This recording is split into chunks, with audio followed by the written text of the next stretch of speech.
Welcome back. We're creating a typical head-on accident at typical speeds with typical cars, except they're remote controlled.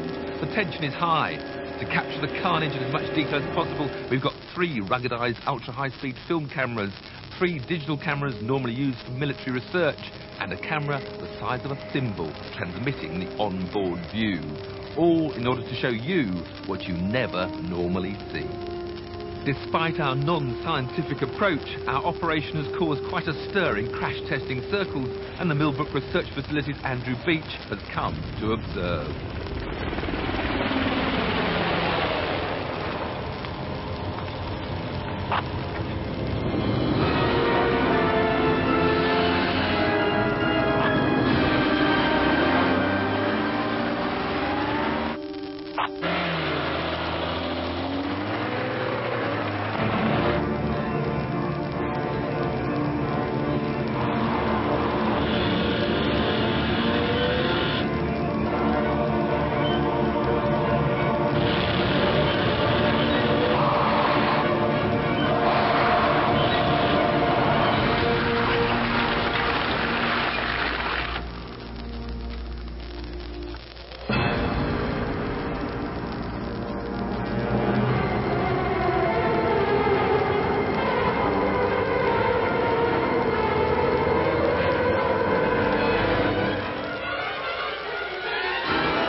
There would have been no survivors.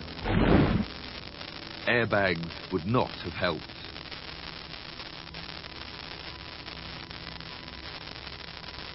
So Andy, what was here that isn't there anymore?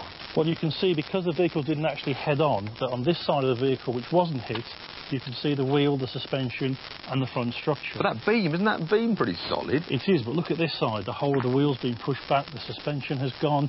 That beam has been crushed back, just like it was a bit of tin foil. Here, you can see the engine. It's been twisted in the whole vehicle.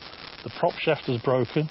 And if we move backwards here to what's left of the driver's door, you can see that the front wheel is now practically touching the back of the driver's door.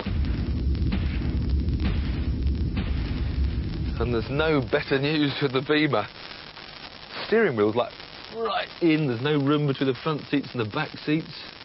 That's right. Just look at the amount of crush you've got here. The deformation in the A-pillar, how that's been pushed right back. The wheel has been pushed right back into where the driver's feet would be. And if you look to see the engine really hasn't moved that much. It's more or less where it was. So that shows that when the two cars collided, the engine, the front structure and the engine didn't really take a lot of the energy. It's only when the cars impacted in this area that the actual work started to be done, and most of the energy has been absorbed here, and as you see, that's resulted in a lot of deformation. So Andy, I mean, these cars are, what, 10 years old? I mean, are modern designs any better at surviving these sort of accidents? Yes, modern cars are designed to undergo what's called an offset test, where we actually deliberately only impact half of the vehicle width. So the sort of damage that you see here would be less on a modern car. But I have to say, this 60 mile an hour test, compared to we test at 40 or legally 35 miles an hour, is still way above what a modern car would be able to survive.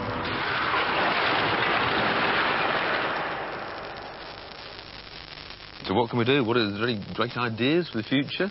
Well, you're fighting sort of conflicting requirements here. You've got the requirement of keeping the passenger compartment rigid so that the occupants don't get crushed. But then you also want to make the front of the car nice and soft so it absorbs as much of the energy as possible. I guess the one thing we could do is make cars with 30-foot bonnets, but they really wouldn't be practical to drive around on the roads. But I mean, I've seen lots of cars after racing accidents, but nothing quite prepares you for something like this. It makes you think, I'll tell you that. So next time you're on a country road, a contraflow or about to overtake, just remember this.